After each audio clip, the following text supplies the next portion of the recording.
Welcome to the Church with No Walls podcast. Welcome, everyone, to the Church with No Walls podcast. I am your host, Ryan Dearbone, and today joining me is Reverend Megan Huston, who is the senior minister of the First Christian Church in Bowling Green, Kentucky. How are you doing today, Megan?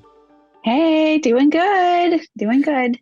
Good. Glad to have you on the podcast. I've known Megan for several years and have worked with her on many different things. And Megan is one of the more familiar faces here in Bowling Green, and has done phenomenal work not only in her church but out in the community with things like Feeding America and the Poor People's Campaign. So it's a good chance to talk to Megan and to connect with her and get her thoughts on religion and live streaming and social media.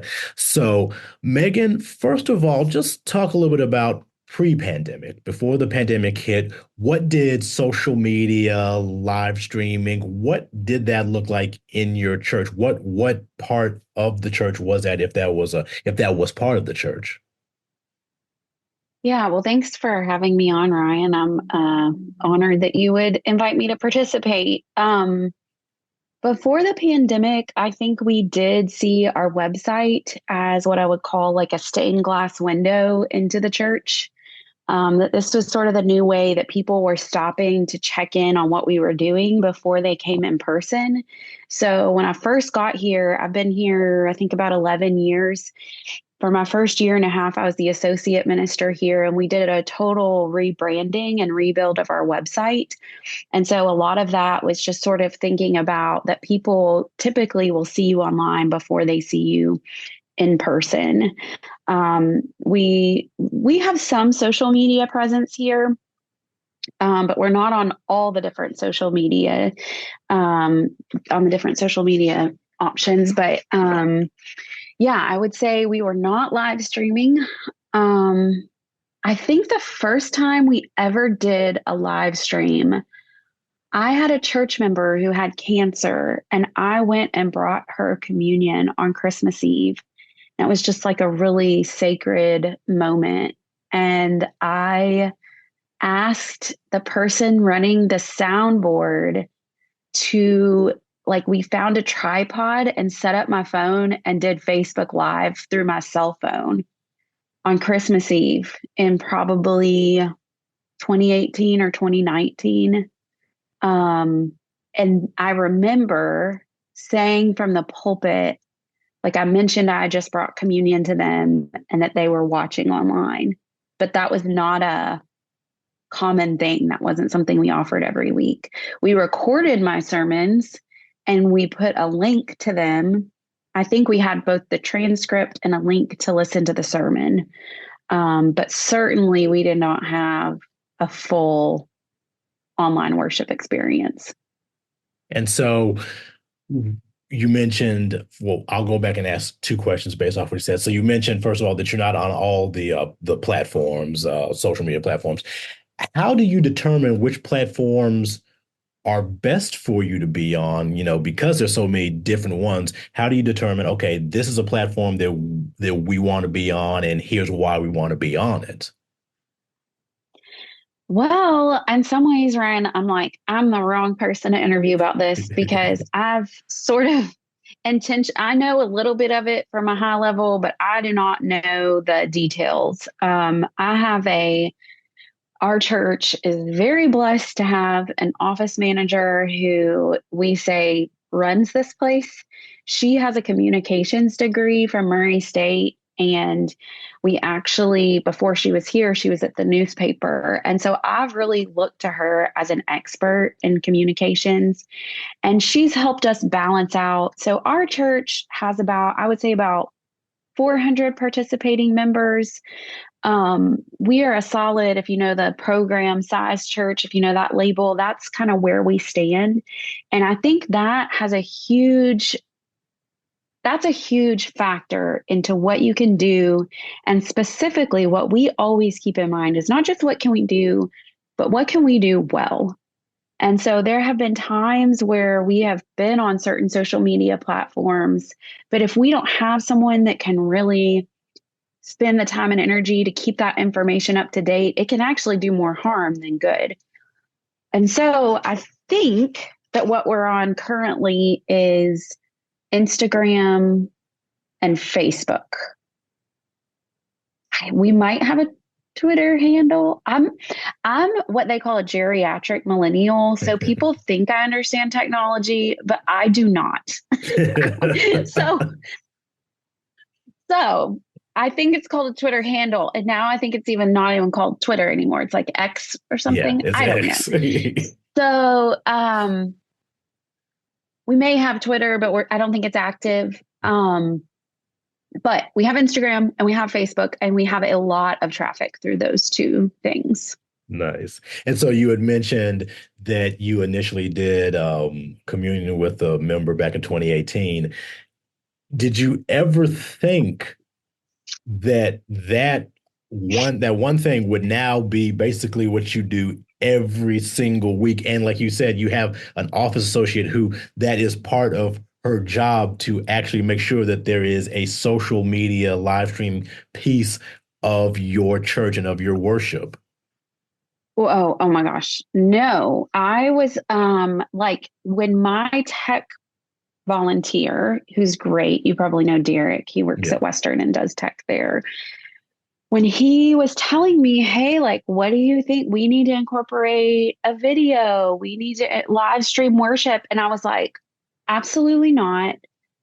If, that is for a corporate sized church. If we do it, it won't be a high enough quality to do every week. That's not what I want to prioritize.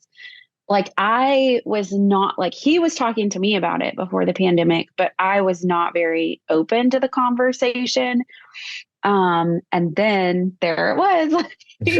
And I'm very fortunate because he did not shove that. He did not stick that in my face. In fact, his wife, this is kind of a God thing. So a couple of things. One was our office manager we hired before the pandemic. So she was managing our social media, but not any of our live stream. And then the person who was supposed to be our board chair had to step back for health reasons. The person who's supposed to be our board chair in 2020. And so sort of reluctantly, Derek's wife, Diana, who's also in tech at Western, she stepped into that role and was our board chair in 2020. And like, I don't know what we would have done without her because her whole expertise is technology and online stuff. So Derek and Diana, and then Derek Hunt is one of the owners at Yellowberry, and they do video production. So we were able to put together a team that could help us think through how we were going to live stream worship from week to week. And it had been brought up to me before, but I was kind of like, again, like what I said before, I've always said, if we can't do it well, I don't want to do it just to do it. And so, but once 2020 happened and the shutdown happened, I was really fortunate to be surrounded by some very talented people who put together a beautiful live stream system for us that's seamless and a great experience for those who are worshiping online. Our music minister, because singing was thought to be the most one of the most dangerous things you could do during the pandemic. He learned how to do all of the online streaming, and he did our streaming for the first year. And then when the choir came back, he segued that to our office manager. So now she used to work Monday through Friday. Now she works the same schedule as the ministers, Sunday through Thursday. And we have the office closed on Friday so that she can work on Sundays and do the live stream. But it's complicated. It's really hard because it's not like turning on your phone and pressing a button. You have to know how to use the program. And so that's a challenge for the church, that she knows how to do it. And we have one other volunteer that knows how to do it. And so there is going to come a day when our online worship doesn't happen because, And we're trying to find volunteers that can get trained, but it's a skill. It's not like running through a PowerPoint, or, it really is a specific skill that you have to know how to do. And I certainly don't know how to do it, partially on purpose. The pastor does not need to know how to do everything, or the pastor will end up doing everything. Well, now you have, like you said, you have a team, and you let them do that. You let them do that part of it. For you as the pastor, how has that changed your process of getting, sermons together, of thinking through what things are going to look like, not just because it used to be, I would assume, just what people saw who were in the sanctuary. Now you're thinking about the overall product of the people who are watching virtually, who may eventually come visit you, or if they're in other places and spaces, may never come. How much does that factor into your process of sermon writing and other things you do as a pastor? Well, I think the music is probably the greatest impact, because everything has to be mic'd just right. So I think that's been a bit of a technical challenge, but so I'm a part of the Christian Church Disciples of Christ, and we practice communion every week, and we have an open table where we say anyone is welcome to partake. I would say maybe even, and we put communion as the last thing we do in worship. It's supposed to be sort of like the peak. It's even more important than the sermon. And so I actually think it's changed our table practices a little bit. So we used to have where the elders served homebound communion for those who couldn't come in person. So what we had to figure out was, once it was safe to bring communion back to people in their homes or in nursing homes, we then were figuring out, well, some people are worshiping online now, and they're taking communion. Like, I've got a couple that he is in a nursing home, she's in an assisted living that's attached. She comes over, they worship together online and take communion together. Well, they said we don't need communion, but we quickly learned that was bringing communion wasn't just a function of bread and cup. It was a function of someone in person connecting with them every week. And so I don't know. I think for me, one of the greatest gifts is that people for whom worship was totally inaccessible once their health declined, now they're watching worship. And that is so powerful, because, like, I remember one year for Christmas Eve, again, we did a liturgy where we lit the Advent wreath with all online people. So, like, I don't know if y'all do this at State Street, but like, it'll be different families light the Advent wreath each week. And then sometimes it'll be like the college ministry lights it, or the choir, or, some small group lights it. So we made, on Christmas Eve, the Christ candle was lit by our online worship community. So we have members who grew up in this church, but they live in Florida now, but they rejoined the church during the pandemic. They were one of our readers. We had one of our beloved church members I was talking about, who's in a nursing home, but they watch every single week and they stay connected with the church. They were one of our readers. That was really, really powerful, because I think it's important for your online community to not feel like they are second class. And I don't know that we always succeed at that. We're always, it takes a lot of thoughtfulness for it not to be an afterthought. But especially after churches, if, like ours, we invested a lot of money, a lot of time into doing this online thing. And so to do it well, you do have to be sure that people feel plugged in. I mean, and again, this doesn't exactly answer your question, but for me, more than worship, it's been like pastoral care. Like, what is my responsibility for pastoral care for someone who doesn't physically live here. For me, pastoral care has always been that you go to the hospital, you go to the bedside, you really interact with that person. And it's not about what you say in that moment, because usually words fail if somebody's in crisis, but it's, putting your hand on their hand, having a prayer together.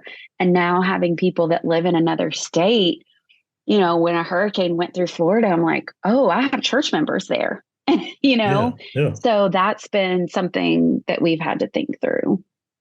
And so in that vein, having church members down there, how has that expanded? How do you guys go about accepting new members from a virtual landscape as opposed to, churches will have rules of you have to live in the city, work in the city, but now having members in other states, how do you all tackle that? What does that look like for you all?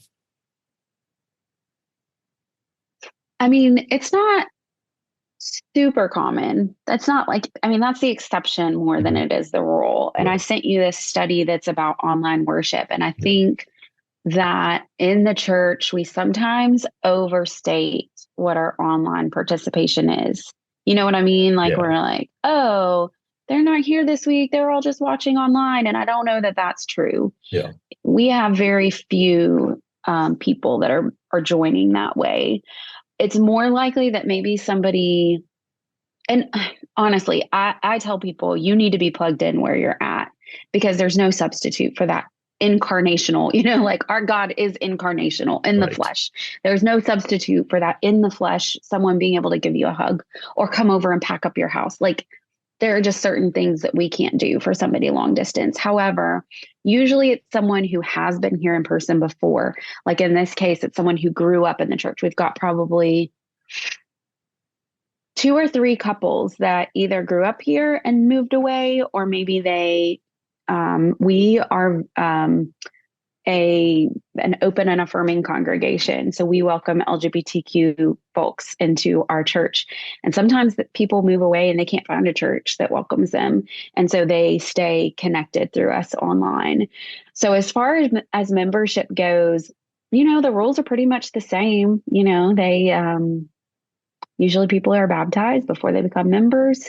And we just try to make sure that our online communications are such that they have opportunities to plug in.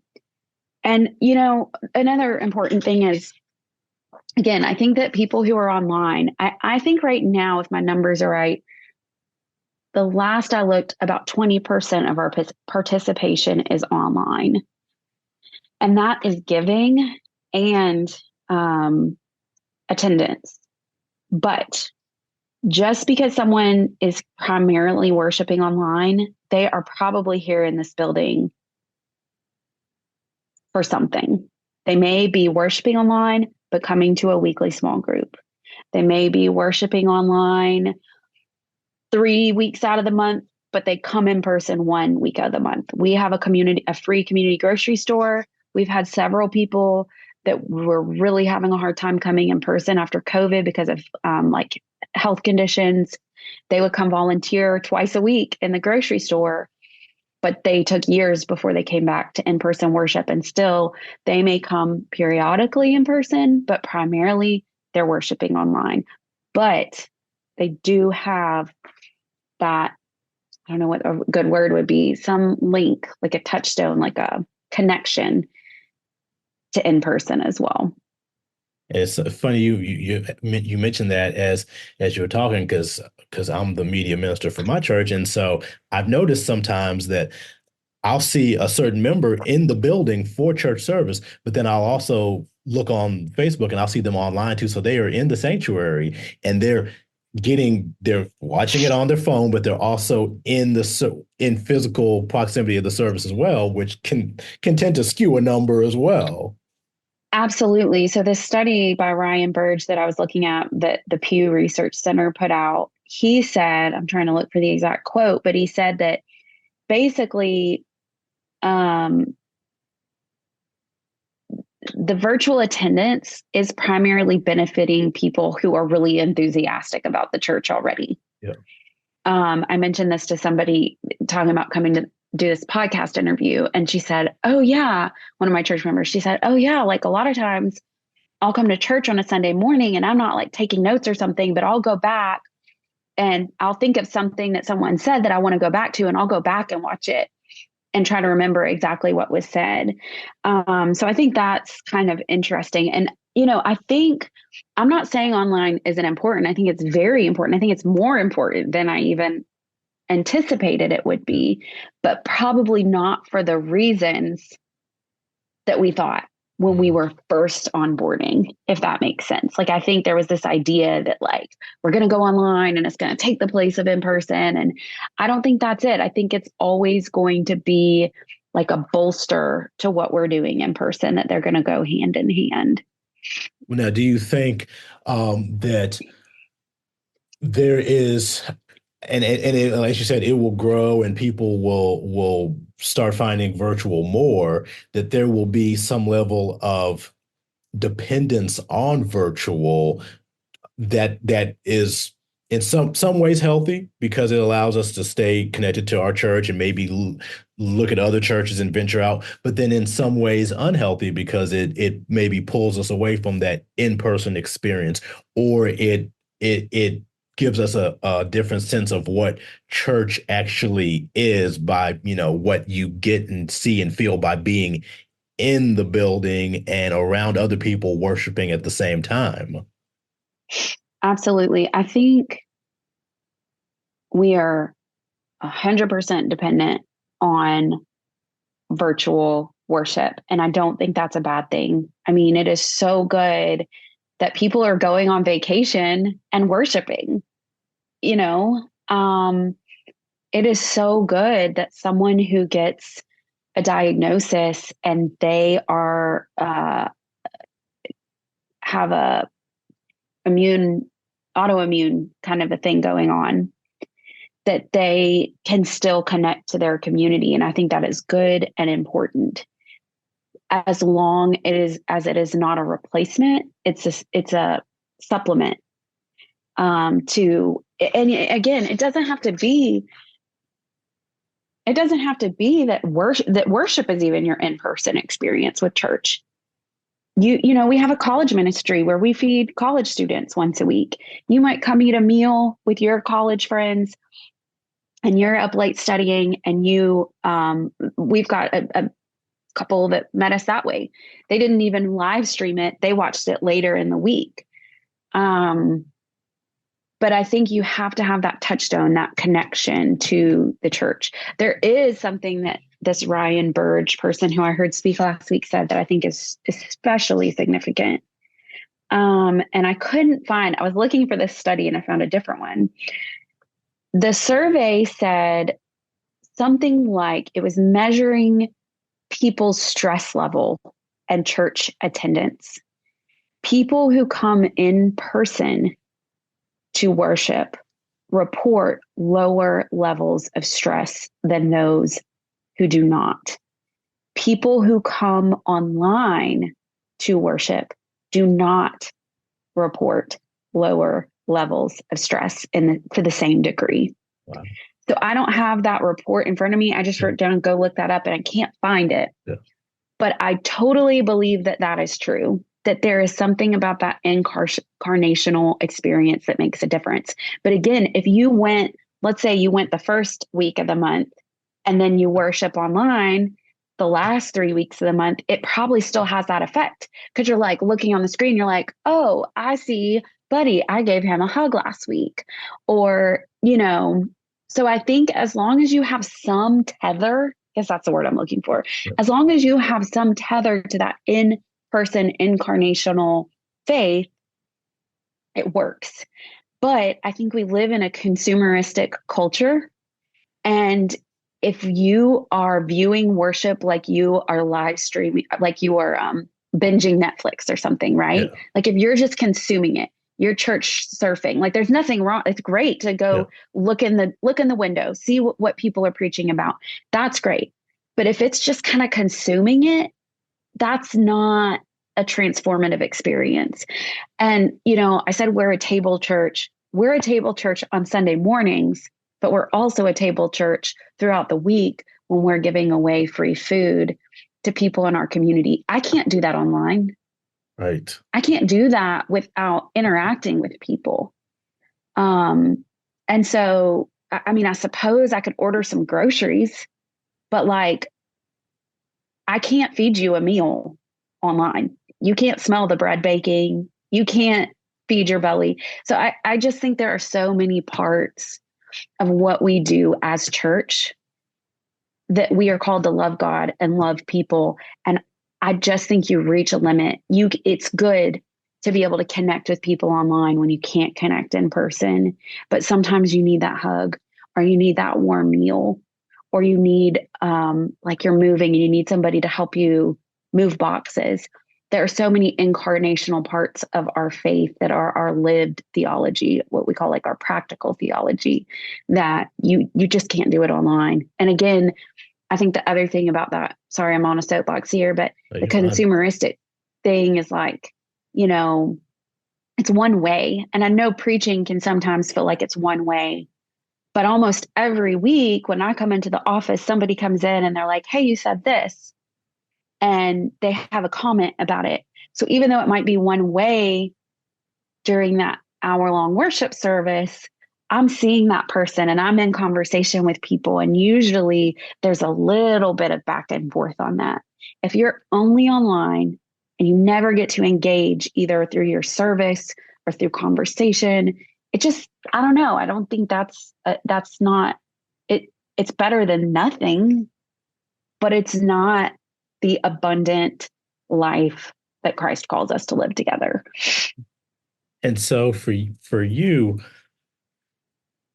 obviously now you have a window into the church, other churches and their pastors, what they're preaching, what are some of the sermon topics they're talking about, or some of the things that are going on.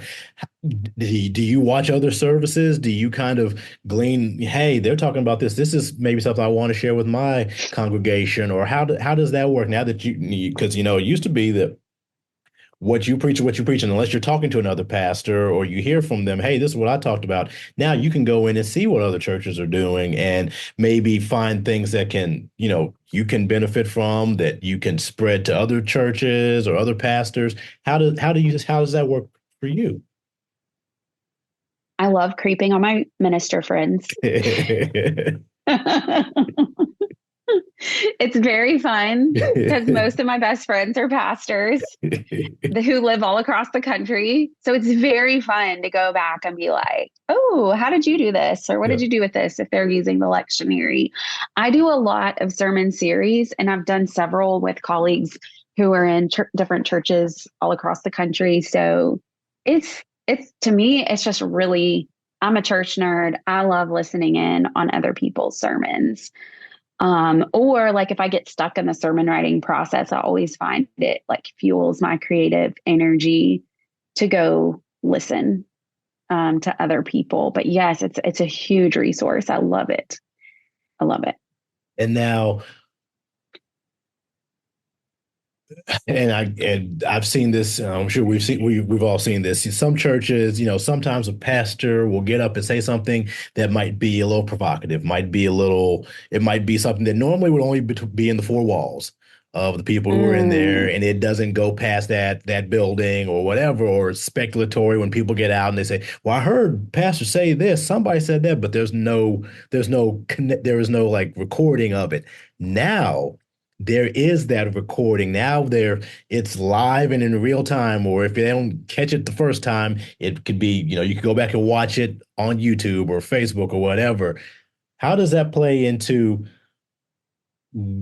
does that play into your thought process when you're thinking about what you're writing? Because now it's not just for the people in the room. It could go anywhere and it can be construed in any way.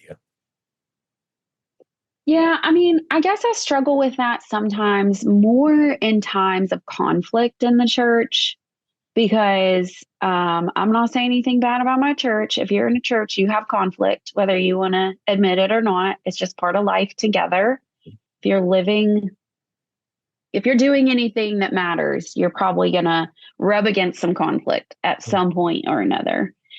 And I think for me, it's been difficult it almost feels like an invasion of privacy, because when you have people who are in it together, who are really committed to being a part of this community, like a church is a community. And I don't know, I struggle sometimes with what is public domain and what is ours. I mean, a lot of what we do together is very tender, when we lose people who we love and we talk about our grief, that's not something that we want. I don't know. I think I struggle with that sometimes, but mostly on Sunday mornings, I'm not going to say anything from the pulpit that I don't expect everybody in the world to be able to hear, right? Our annual congregational meeting we did online during COVID. We did by Zoom, and we tried to do a hybrid model in 2021. And by 2022, I was like, nope. Like you can, I don't think we do it. We may do a Zoom, but I'm like, our budget, and I mean, we're very transparent, but it's just, I don't know. To me, some things should be completely transparent for those who are invested in that community. Even if you're not I'm not saying you have to be a member per se, but you have some skin in the game, right? But, our congregational meeting I don't think it'd be live streamed. Do people really care about how much we pay for utilities? Like, I don't know. Right. What's too much and what's not enough. Yeah, but I am used to getting in trouble. So, as you know, because we've gotten into some good trouble together. Yep. I say bring it. So then let me ask you this. I'm not actually saying that, God. No, I know. I know. and for the people that hear this, it is good trouble. It is all good trouble. So Megan she's a good person. Wouldn't do anything bad. I can attest to that. But also, as a female preacher and pastor, not everybody has experienced a female pastor or preacher. So how do you think live streaming, social media, being able to be seen more yourself and other female pastors is maybe a help to others who maybe have never experienced it? Not that there's anything different. You're a pastor, but just being able to see a female leader in a church. Very few people are talking to me about, I don't know. I'm probably in a very, I don't know. I might have too small a circle, but I think it's always good. I want young people to know that they can do what they want to do. I want little girls in the pews to know that if God calls them, that they can say yes.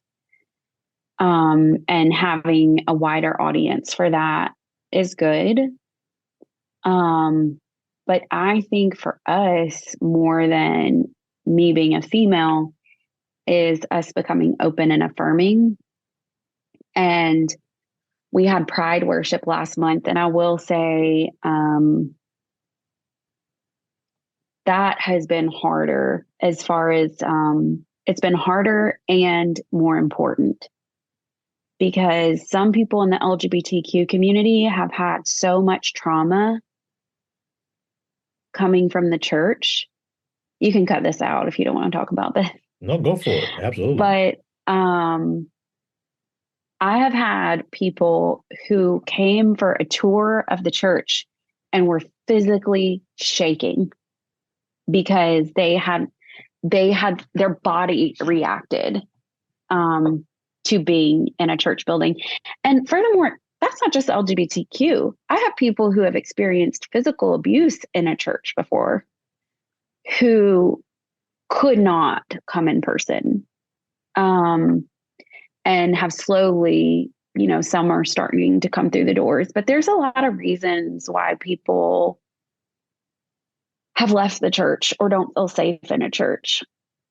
And online worship is a great opportunity to reach those people and to just say, like, you know what, you can tap in online.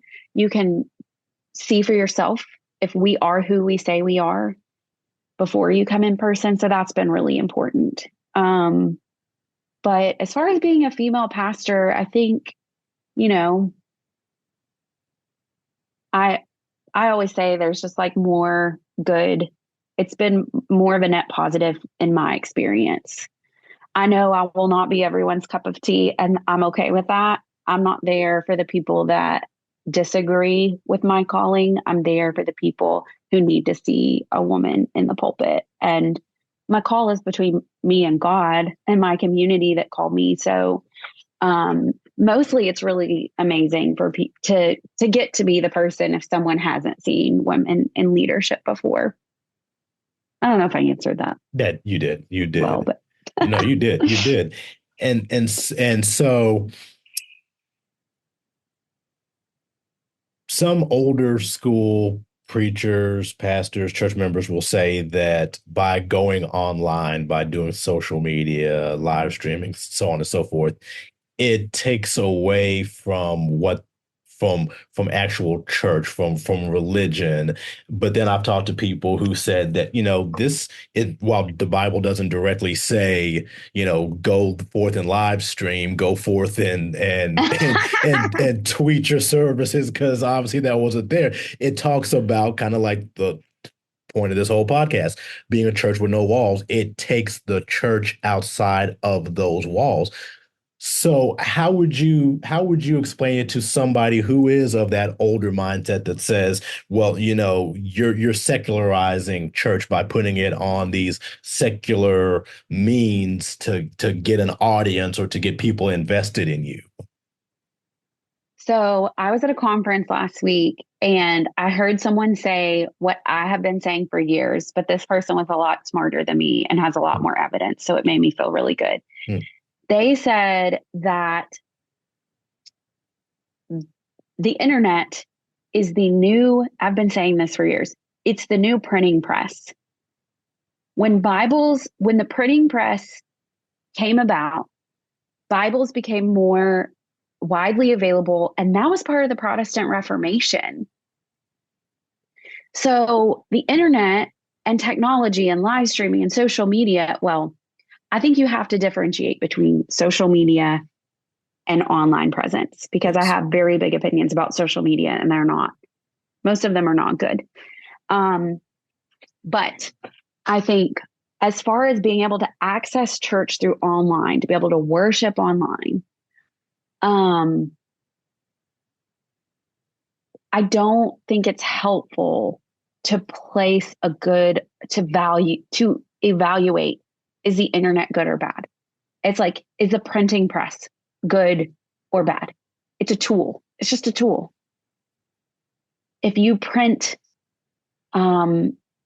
hateful, discriminatory flyers on the printing press, I suppose that makes the printing press, well, it doesn't make the printing. It's what you printed was bad. Yeah. It's a tool, right? And so I think if someone gets really worked up, my husband's a farmer, so sometimes he gets worked up. He's like a old soul. So he'll get worked up about, I don't know about all this technology stuff, and I'm like, you miss the point altogether if you get mad at technology. And I actually think that younger generations are going to be so much more responsible with it. I think younger generations understand it better. I think they know the power of it to go right and the power of it to go wrong. But as far as, it's just like you said, the Bible didn't say go forth and live stream. It didn't say go forth and print newspapers or Bibles, right? Like, it's just a tool. So we shouldn't idolize it and we shouldn't demonize it. It's just a tool.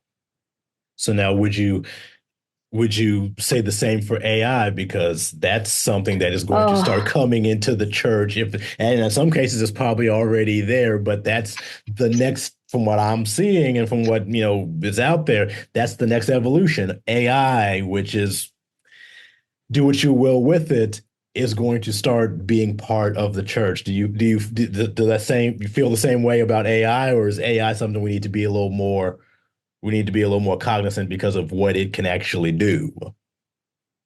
I feel like I know about as much about AI as I know about how to build a spaceship. Like, I don't, it melts my brain and I don't even want, like, I'm fearful to learn about it. And maybe it's a tool, maybe it's the same thing as the internet. Yeah. But I think AI without any limitations or bounds feels sort of scary to me. Um, I don't know enough about it to speak with any intelligence to it. The extent I know about it is like having AI write a sermon for you. I haven't done that, but I had a friend who's like, "Hey, I did this into what is it called, Chat GPT or Yeah, Chat something." GPT. Yeah. See, I know some things. There you go. So a friend was like, "Hey, I like had Chat GPT write my sermon," and she sent it to me and a couple other colleagues, and my mentor was on there, and he was like, "Well, I don't care much for that." Like, it will do, Yeah. and maybe there is a time when using AI for something like a sermon would be maybe, maybe. I'm Yeah. not planning on using it. AI is such a huge brain. Like, again, it just makes me feel like my brain is melting. I don't understand what AI is, what AI will do, the implications of AI, not just for the church, but for our society at large. It gives me a stomach ache to think about it. Next question. Yeah. No, I mean, and I agree with you. I think, maybe because we're of a certain age, I don't know that I would want to know that my pastor AI'd or Chat GPT the sermon, because No. even as good as Chat GPT is right now, and I mean, I've only used it a couple times just to kind of to play with it.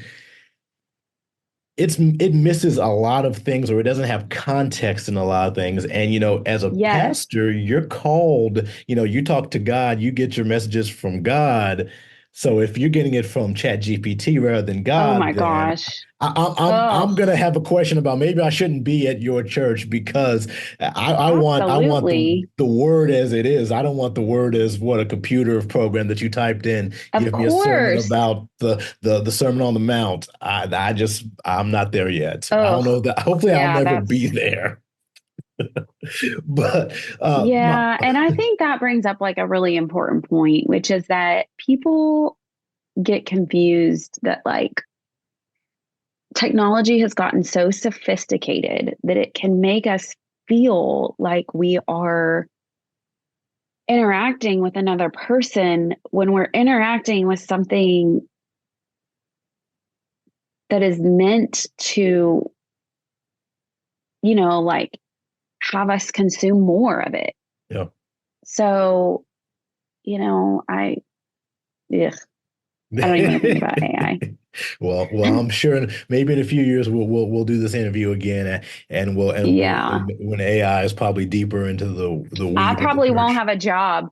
There'll be a robot preaching for me. There'll be you might be able to preach in two different places at the same time, have an AI Megan preaching at one church, Like hologram. hologram. Yeah, you can just populate in multiple churches and preach at the same time, all Oh, different sermons, and be like, man, that Pastor Houston, she's great. She was in Texas, and she oh was in my gosh. Chicago, and she was in Bowling Green, all at the same time. All different sermons that you Oh, have AI, the Chat GPT together. Who oh my knows? gosh. Oh, We're laughing yeah. now, but we may actually be talking about that in a few years. Oh, yeah. Might have to get on our knees now and start praying. So, Yeah, for sure. my last question for you is, and we've kind of already touched on it a little bit, but if in 5 years do you think we will see with media and the church? Do you see? And we kind of talked about this a little before we started the interview. Not so much that brick and mortar buildings will go away, but what do you say if somebody said 5 to 10 years from now, Pastor Houston, what do you think media, live streaming, social media, church is going to look like? What would be your answer to them? I can't say what's going to happen in the big C church, but I can tell you what the dream and vision in my heart is for my church. Absolutely. And what I believe we are being called to is we are in the middle of a building. We haven't broken ground yet, but we just finished our capital campaign. We're finishing up our design work with an architect, and we will break ground this fall on a building project. And specifically, the project is for our fellowship hall and kitchen and main entryway, which has been really fascinating to think about our theology of the space that isn't our sanctuary. And it is my belief that the more connected we are online, sometimes the more lonely and disconnected we feel if we are substituting online connection for incarnational relationship. And so my dream for us, we will keep live streaming worship. It serves a really important purpose. And we will keep communicating through the avenues of social media and the internet. But my dream is that our church will keep feeding people. We serve about 90 families a week through our community grocery store. And that space is going to be beautiful and welcoming and inviting. And people will walk. I pray that people will walk into our building and their shoulders will soften and they will breathe the spirit of the living God. My dream is that our fellowship hall will be the living room of the church, and that college students are going to come study here and have adopted grandmas and grandpas who bring them cookies, right? That our people who are worshiping either online or in person have small group gatherings there. They get a cup of coffee. They sit for a while, that people have more of a chance to interact with the message on Sunday mornings by lingering in that space after worship. And so, again, I don't think that these tools online are bad. I think they're good. I think they can supplement, they can help us stay connected throughout the week, or even throughout the month, or throughout a hard year where, something's happening in our life that makes it to where we can't get to church in person. But my dream for us, and I think the call of First Christian Church in Bowling Green, is that as technology advances and it becomes so incredibly convenient to never interact with another human being, you can get your groceries, you can order your clothes, you can watch church online, you can stay in your house and never really see or interact with another human being, that we will be a place that is bringing people together. And we will use our online resources to do that. But ultimately, it will be to support our faith that is incarnational. I like that. That's it's a really great thought. And by the fact, like you said, you can literally do everything now without having to leave your house if you just don't want to, which can be a blessing for those who aren't able to leave their homes. But it can also be a falsity for those of us who can and choose not to, because everything can be brought to our front door. So, well, we've been talking to Reverend Megan Huston, the senior minister of First Christian Church of Bowling Green. Megan, thank you so much for your time and your great insight. Thanks for having me. This is fun. Good deal. You have been listening to the Church with No Walls podcast. Until next time, take care and be blessed.